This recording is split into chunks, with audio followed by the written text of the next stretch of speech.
Les crédits d'impôt, est-ce qu'ils sont sous-utilisés par la population? Je vais dire que souvent, oui. Pourquoi? Un des premiers problèmes, c'est que souvent, on fait affaire avec un compteur et non un comptable.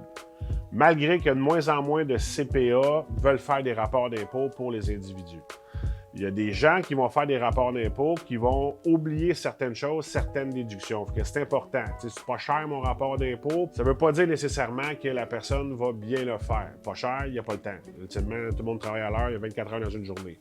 Je dis pas qu'il va le faire mal, mais juste à vérifier. Ce qu'il faut vérifier aussi, c'est que maintenant aussi, si vous les faites vous-même, vous avez des logiciels. Mais c'est important de répondre à toutes les questions dans le logiciel pour vous assurer de ne pas échapper de crédits d'impôt qui peuvent s'appliquer à vous. Avec cette question-là aussi, c'est drôle, il y a même des gens qui oublient de déduire leur REER.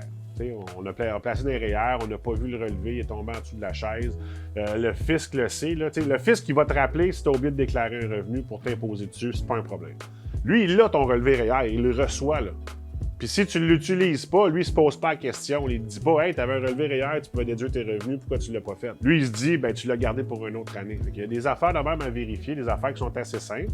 Mais généralement, quand on rencontre son comptable, il vous donne un Excel avec toutes les choses, il vous pose un paquet de questions à savoir avez-vous des enfants, pas d'enfants, avez-vous un enfant handicapé? Il va vous poser un paquet de questions qui va faire en sorte que lui, il va pouvoir aller voir si le crédit s'applique à vous.